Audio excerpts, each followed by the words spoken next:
Hi folks, it's Mr. Moodlich here with another lesson, another video of a lesson. This one we're talking about lesson number 7 on inverses. Okay, so consider this equation right here, y is equal to 2x plus 1. It's just a linear equation, linear function. So I just start with the y-intercept at 1, and then my rise is 2 and my run is 1. So up 2, 1 to the right, up 2, 1 to the right. I can go backwards as well, down 2, left 1, down 2, left 1. But I would end up with this black line right here, 2x plus 1. So what happens if we interchange the x and y values, well, x and y, and isolate for y? Okay, so let's just do what that says. So here I have the original y is equal to 2x plus 1. I'm going to swap the x and y, which is what I've denoted here. And in doing so, I get a brand new equation, right? It's not, these two are not equal anymore. Hence the reason why I've drawn it in a different color. Brand new function, brand new equation, right? I'm doing something here that I'm generally not allowed to do in math, but I'm telling you, go ahead and do it. We're going to get something new. We're going to get some new information out of this. That's okay. So x is equal to 2y plus 1. I want to isolate for y, so subtract 1 from both sides, divide by 2, and you get this new equation, right? The y divides into each term up there, divides by 2 into each term. So then y is equal to 1/2 x minus 1/2. And if I were to go ahead and graph that as well, initial value right there, y-intercept of -1/2, and then corresponds to this, and then a rise of 1 and a run of 2, rise of 1, run of 2, rise of 1, run of 2, I get something that looks like this pink function right here. It's still linear. What do I notice right now? Well, it turns out that this original function and the function that I just got right here in doing that process with the swapping and isolating, well, it turns out, like if I give this the name, I call it the inverse function. Well, it turns out that this inverse function is just a reflection of my black line across this line right here, this dotted line, y equals x. It looks like a perfect mirror image across that line. And here's the definition of an inverse. So it's just the inverse relation maps each output of the original relation back to its corresponding input value. So the notation we use is f inverse x. So this is not 1 over f. That's not what that means. It's literally like the inverse, just like we've seen, maybe you've seen in the past, sine inverse, cos inverse, that kind of operation. So it's literally f superscript -1, right? And then of x. So it's function notation. So here's just to give an idea of what this definition means of a function.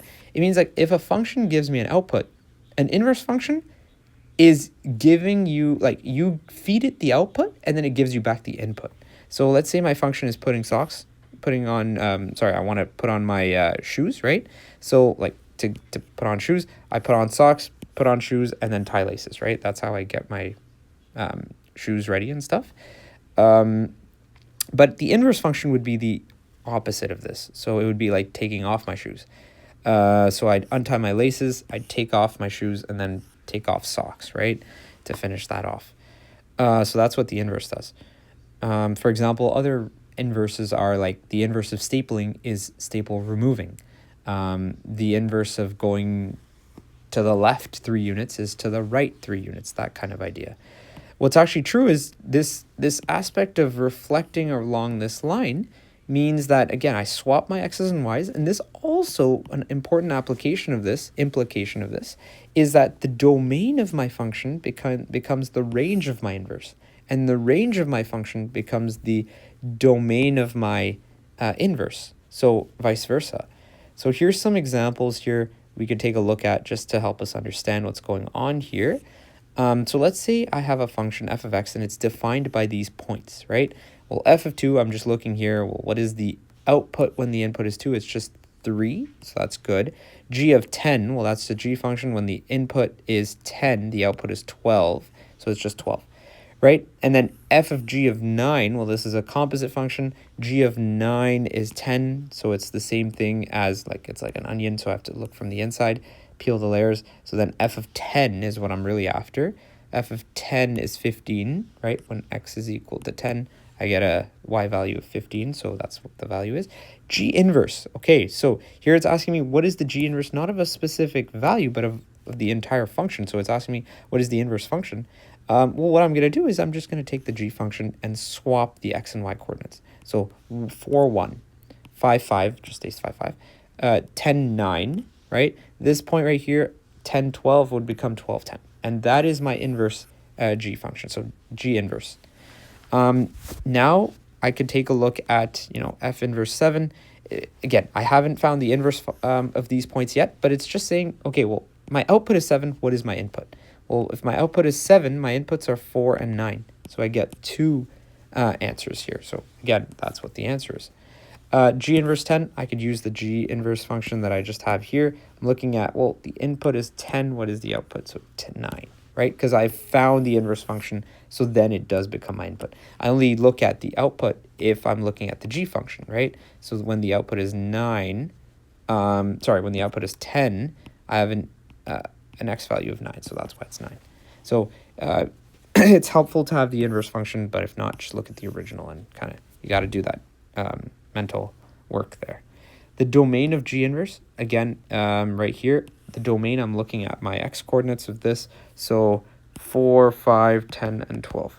4, 5, 10, and 12, and you're just listing them out like that. Okay, so that's good. Here I have a function, a linear function. F of x is equal to 5x minus 7. Find the inverse equation. Again, this is how I want to do it. Write the equation without the f of x with just y. Y equals 5x minus 7. Swap x and y. It's always good to write this down. So x equals 5y minus 7. Isolate for y, which is what we've done here, by adding 7 to both sides and dividing by 5. And then last step, you can replace the y with f inverse x, like this. Okay. And then when it's like find f of 3, you're just subbing x into 3 here. So 15 minus 7 gives us 8. F inverse of 28, you're just plugging into x here, 28, and then solving for f inverse. So we get 7 here. And that's the idea. That's how you do that. That's how you find the inverse that way, okay? Here's a good question. So now I have the parent function, I have the function, transformed parent function. The parent function would be x squared, but it's just x squared plus 5. And it's asking me to find the inverse of this. Again, I'm going to start with y equals x squared plus 5, swap the x and y, so x equals y squared plus 5. I'm going to subtract 5 from both sides to get this. And then I'm going to square root both sides. When I introduce the square root, I have to put plus minus. Okay, so y is equal to plus minus square root of x minus 5. So therefore, h inverse x is equal to plus minus square root x minus 5. Notice that this, it's quite asking me, is this a function? If I given this particular value of x, let's say, 6 for x, well, 6 minus 5 is going to be 1. Square root of 1 is plus minus 1. So note that this is not a function because for a given value of x, I get 2 outputs, right? If this right here is a sketch, it's very good. Let's say this is the parent function, x squared shifted up 5 units up. That's what that's doing. And then I'm reflecting along this line, I'd get something like this. So I'd get, starting at 5 in the x, moving all the way to the right, I'd have these 2 parts, positive square root and the negative square root right there. So that's the plus minus. So notice that this is not a function because it fails the vertical line test, right? For a given x value, it crosses it more than once.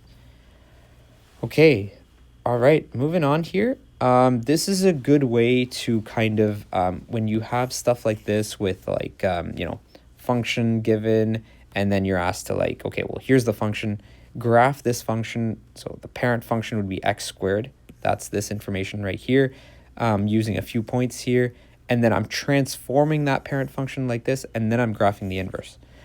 What's helpful to note is that when you're doing the inverse, like literally get the, you can get the points or whatever, and then you could swap the x and y. So that's what's beautiful about it here, right? Here, the way the question's written is I'm given the function which is transformed. So that's why I'm transforming it like this. I use these values for my parent function. In reality, on like real life, like you don't have to use 1, 2, 3, 4, 5 points. You could just use these 3. So I'm okay if you use those 3 for the parent function because they kind of give the basic picture of the parent function and the transformations. But so this would be sufficient for you to include. And this is kind of what you're graphing anyways. So cool. So then, so the mapping rule is what you want to include next. X minus 1, so I have a rightward shift of 1. So like that, and the y, I'm moving 2 units up. So it's like, this is like a quadratic in vertex form, essentially, with the vertexes 1, 2. Okay, and then the new, so after the swapping, I just call this the like y plus 2. So that's like my new x, and my new y just becomes that my new y becomes my previous x, right?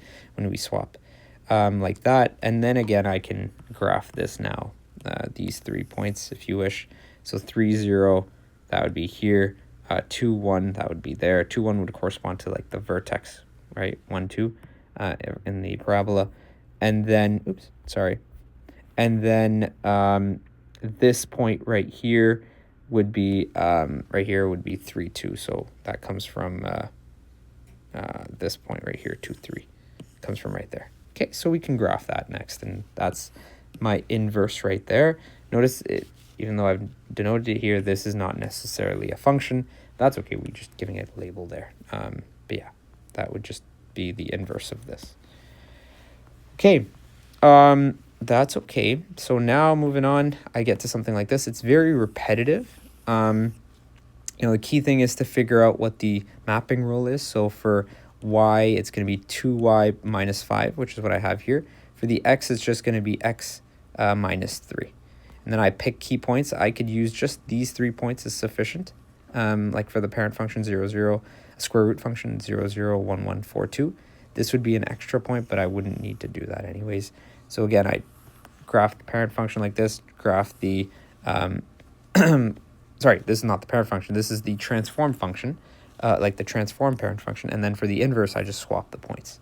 So I get the transformations from the mapping rule, apply these, right, 0, 0 into here, and then get the new x coordinates and the y coordinates for those points like this, a little bit of arithmetic, and then I swap them. And then just graph that. That's what the red curve is right there. Okay, just to be a little bit careful, just to compare. So when I have something like this, y equals negative 1/2 f inverse of x plus 6 plus 5, and then all the plus 5 at the outside. Well, here it's a little bit different because it looks like I have an inverse function here. The transformations are being applied to the inverse function. So I want to find my inverse first and then apply my transformations, as opposed to these ones where I'm given just the transform function and then to find the inverse, right? So it really depends how it's written. If f inverse is written like this with transformations, then I have to find the inverse first and apply the transformations on that, not on the parent function, right? So on the inverse function are where the transformations are applied. Hence, I need to find the inverse function first. Start with, well, here I have the function right here, that's f of x. Start with these points, right? These critical points, end point there, that's an inflection point right there, like a transition point there, another transition point and an end point here. So 4 points, hence 4 combinations right there. Good. And then let's say this point, negative 4, 3, that's what corresponds to this. I'm going to take the inverse first, so 3, negative 4, and then I'm going to look at the mapping rule. So whatever happens to my new x, well, it gets shifted to the left 6, and then that's it for the x. For the y's, it gets reflected, so that negative right there vertically, and then compressed by a factor of 1/2 vertically, and then shifted up 5. So it looks like this. And now if I take this point and plug it into here, I get this x value, this new x value after the transformations are applied to the inverse. And for the y, I apply that formulation there and I get this, 7. Likewise, I repeat that for up until, like for those points, for those critical points, and I get these new points. And then I could go ahead and plot them on the graph. And that's what it looks like. Okay, so that brings us to the end of this video. Here is the homework from the Nelson Functions 11 textbook. Go ahead and give these a go. All right, thank you and have a great day.